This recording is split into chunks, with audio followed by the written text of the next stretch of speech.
Hello students, आज हम NCERT class 10 रासायनिक अभिक्रिया एवं समीकरण चैप्टर फर्स्ट का भाग 2 लेके आए हैं। इसमें हम सॉल्व करेंगे उपचयन तथा अपचयन। उपचयन और अपचयन क्या होता है? तो स्टूडेंट्स, उपचयन तथा अपचयन किसी रासायनिक अभिक्रिया में एक अभिकारक उपचयित तथा दूसरा अभिकारक अपचयित होता है तो इन अभिक्रियाओं को उपचयन, अपचयन अथवा रेडॉक्स अभिक्रिया कहते हैं। तो इन अभिक्रियाओं को उपचयन, अपचयन अथवा रेडॉक्स अभिक्रिया कहते हैं। तो उपचयन क्या होता है? जिन अभिक्रियाओं में ऑक्सीजन का योग तथा हाइड्रोजन का ह्रास होता है उन्हें हम उपचयन कहते हैं। उपचयन कहते हैं ऑक्सीजन का योग तथा हाइड्रोजन का ह्रास उपचयन कहलाता है। ऑक्सीजन का योग तथा हाइड्रोजन का ह्रास उपचयन कहलाता है तथा ऑक्सीजन का ह्रास और हाइड्रोजन का योग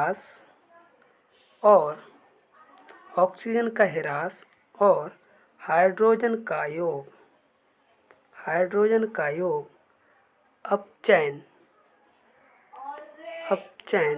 कहलाता है। आई होप आपको समझ में आया होगा। इसकी रिएक्शन दे रखी है, जैसे copper oxide plus hydrogen arrow copper plus H2O। यहाँ कॉपर ऑक्साइड में से ऑक्सीजन का ह्रास हुआ है और हमने कहा है ऑक्सीजन का ह्रास अपचयन कहलाता है। ऑक्सीजन का ह्रास अपचयन कहलाता है। और यहाँ हाइड्रोजन में ऑक्सीजन जुड़ा है और जल बना है। क्या बना है? जल बना है। तो हाइड्रोजन में ऑक्सीजन का योग उपचयन कहलाता है। हाइड्रोजन में ऑक्सीजन का योग उपचयन कहलाता है। आई होप आपको समझ में आया होगा। नेक्स्ट दे रखा है, एक रिएक्शन और दी है।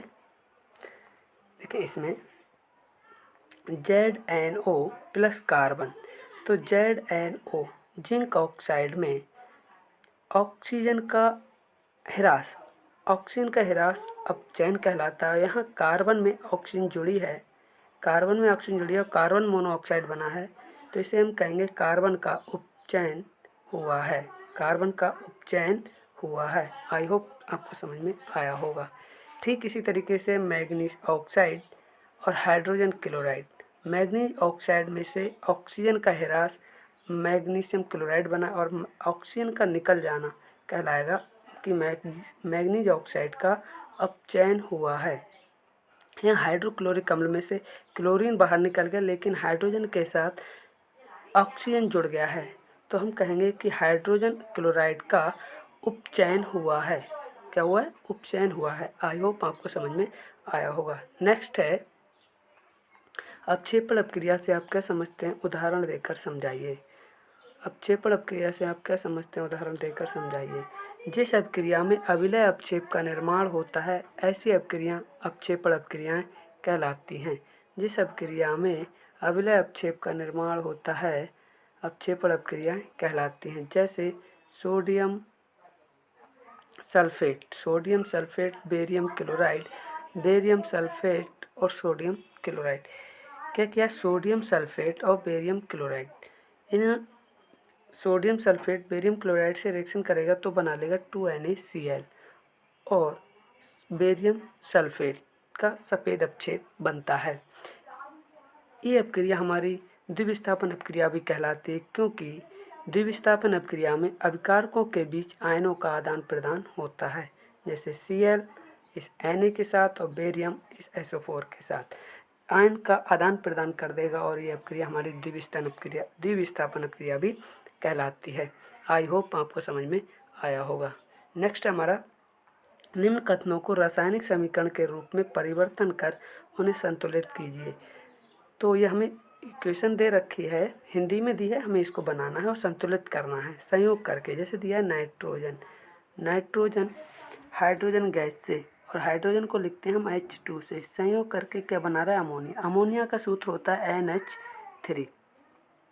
बैलेंस करने के लिए यहाँ हाइड्रोजन के 2 अणु हैं, यहाँ हाइड्रोजन के 3 हैं, यहाँ नाइट्रोजन के 2 हैं, नाइट्रोजन के 1 है। पहले नाइट्रोजन बैलेंस करते हैं और बैलेंस करने के लिए इसमें सामने से 2 से गुणा करेंगे। अब हाइड्रोजन के होगा 3 दूनी 6, इस वाले टर्म की इससे गुणा की जाती है। तो अब यहाँ पर हाइड्रोजन के 2 हैं, बैलेंस करने के लिए यहाँ 3 से गुणा करेंगे। अब हमारी इक्वेशन संतुलित हो चुकी है। आई होप आपको समझ में आया होगा।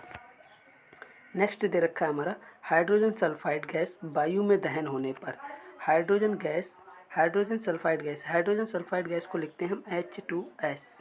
हाइड्रोजन सल्फाइड गैस को किसे लिखते हैं, H2S, और प्लस वायु को लिखते हैं ऑक्सीजन। इसका नेक्स्ट दे रखा है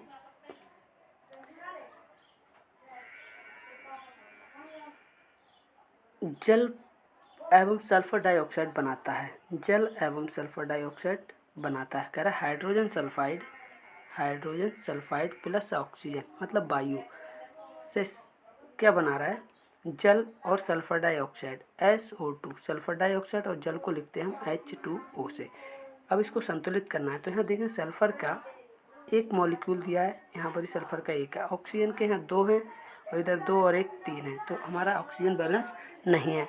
हाइड्रोजन के यहाँ 2 अणु हैं, यहाँ पर भी 2 हैं, लेकिन ऑक्सीजन बैलेंस नहीं है। तो ऑक्सीजन को बैलेंस करने के लिए यहाँ 2 से गुणा कर देते हैं।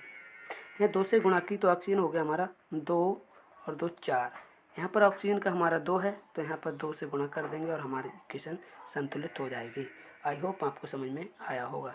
नेक्स्ट हमारी रिएक्शन दी है एल्यूमिनियम सल्फेट के साथ अभिक्रिया कर बेरियम सल्फेट एल्यूमिनियम क्लोराइड एवं बेरियम सल्फेट का अपक्षेप देता है। एल्यूमिनियम सल्फेट को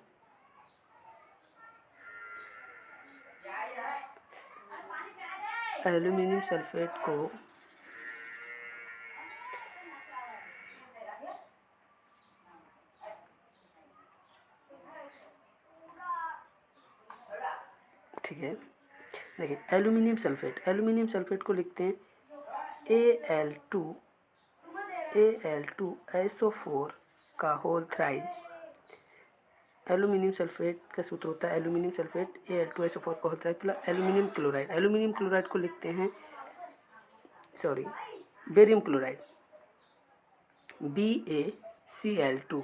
एरो क्या बन रहा है, हमारा बन रहा है एल्यूमिनियम क्लोराइड को लिखते हैं Al2Cl3 प्लस बन रहा है हमारे साथ में बेरियम सल्फेट को लिखते हैं हम BaSO4। किससे लिखते हैं, BaSO4। अब समीकरण को बैलेंस करना है, तो समीकरण को बैलेंस कैसे करेंगे, तो यहाँ देखो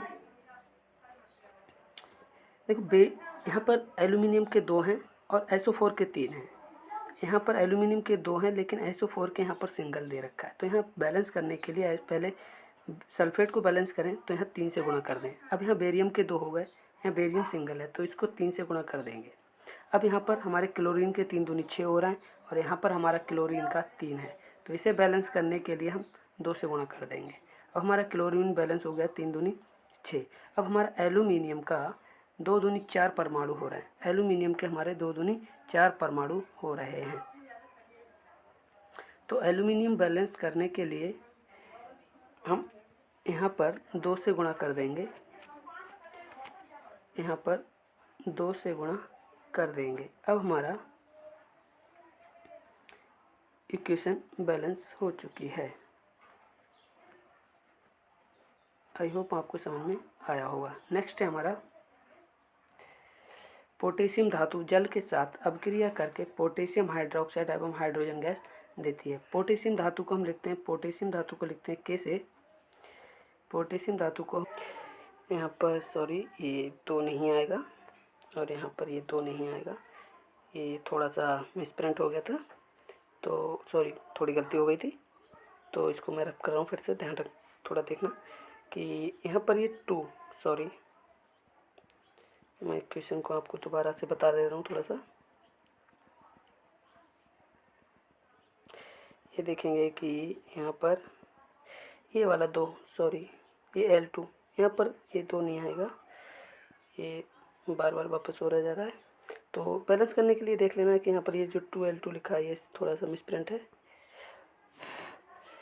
एप्लीकेशन गलत की है यार, तुमसे कैसे कॉपी कर दी, मुझे बहुत दिक्कत होती है।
हाँ, तो वो इक्वेशन थोड़ी सी गलत थी, उसके लिए सॉरी। और यहाँ दोबारा देखें, ये देखें Al2Cl, Al2SO4 का होल थ्राइड, मतलब aluminium sulphate plus barium chloride. Barium chloride का सूत्र होता है BaCl2, और यहाँ एल्यूमिनियम क्लोराइड का सूत्र होता है AlCl3, और बेरियम सल्फेट BaSO4। अब ये संतुलित नहीं है, संतुलित करेंगे तो देखें यहाँ SO4 का 3 अणु है और यहाँ पर SO4 के 1 है, तो बैलेंस करने के लिए यहाँ 3 से गुणा कर देंगे।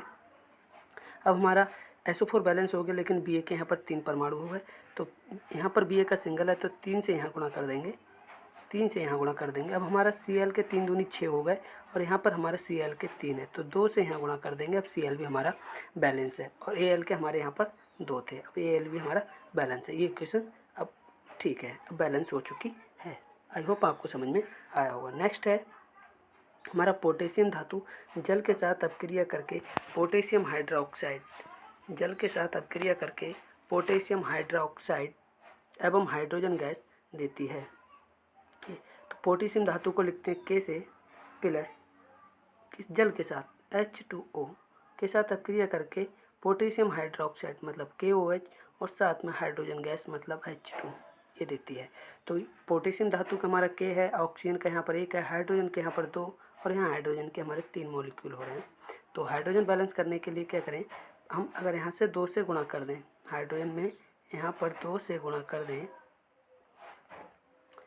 यहाँ पोटेशियम लिखा हुआ था KOH प्लस जल के साथ मतलब H2O, तो यहाँ इसको बैलेंस करेंगे तो यहाँ सामने 2 से गुणा कर दें तो हमारा हाइड्रोजन के हो गए 4, और यहाँ पर हाइड्रोजन के हमारे हो रहे हैं 2 और 1 3, तो 2 से यहाँ गुणा कर दें तो हमारा बैलेंस हो गया। यहाँ ऑक्सीजन के हमारे 2 हो रहे हैं, ऑक्सीजन भी हमारे यहाँ पर भी 2 हैं, तो ऑक्सीजन भी बैलेंस है। लेकिन पोटेशियम धातु के यहाँ पर 2 अणु हो रहे हैं, तो पोटेशियम यहाँ 1 है, तो यहाँ सामने 2 से गुणा कर देंगे।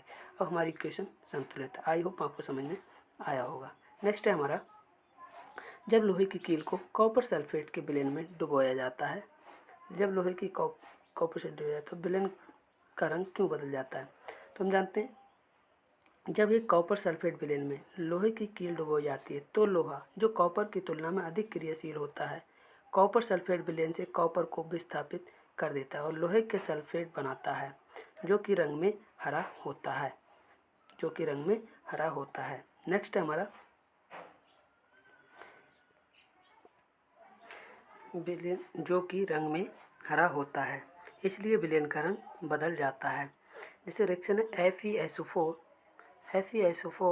प्लस कॉपर सल्फेट, तो Fe अधिक क्रियाशील होने के कारण कॉपर सल्फेट के विलयन में से कॉपर को विस्थापित कर देता है और आयरन सल्फेट बना लेता है, जो कि हरे रंग का होता है। आई होप आपको समझ में आया होगा।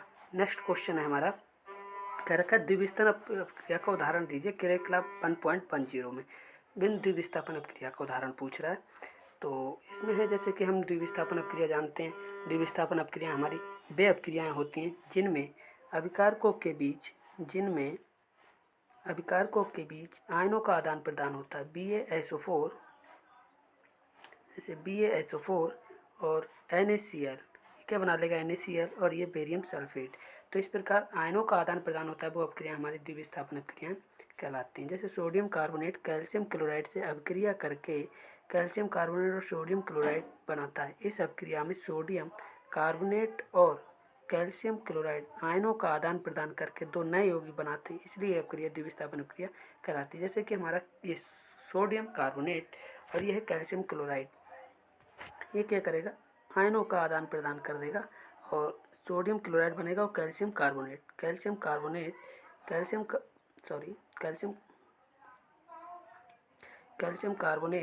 और सोडियम क्लोराइड। आई होप आपको समझ में आया होगा। नेक्स्ट हमारा, निम्न अपक्रियाओं में उपचयी तथा अपचयन पदार्थों की पहचान कीजिए। तो जिन अपक्रियाओं में ऑक्सीजन का योग रहता है तो वो अपक्रिया हमारी उपचयन कहलाता है। ऑक्सीजन का योग उपचयन तथा ऑक्सीजन का ह्रास अपचयन कहलाता है। तो यहाँ पर देखें, इसमें सोडियम में ऑक्सीजन जुड़ा है, तो कहेंगे सोडियम उपचयित हो रहा है, और यहाँ ऑक्सीजन घटी है, ऑक्सीजन का ह्रास हुआ है, तो कहेंगे ऑक्सीजन अपचयित हो रही है। आई होप आपको समझ में आया होगा। इसके लिए नेक्स्ट है, निम्न अपक्रियाओं को संतुलित कीजिए। तो ये हमारी संतुलित रासायनिक समीकरण है, इनको संतुलित करना है। तो रिएक्शन हम कल की वीडियो में करेंगे। आज के लिए इतना ही। आई होप आपको समझ में आया होगा। अगर आपका कोई क्वेश्चन हो तो आप हमें कमेंट बॉक्स में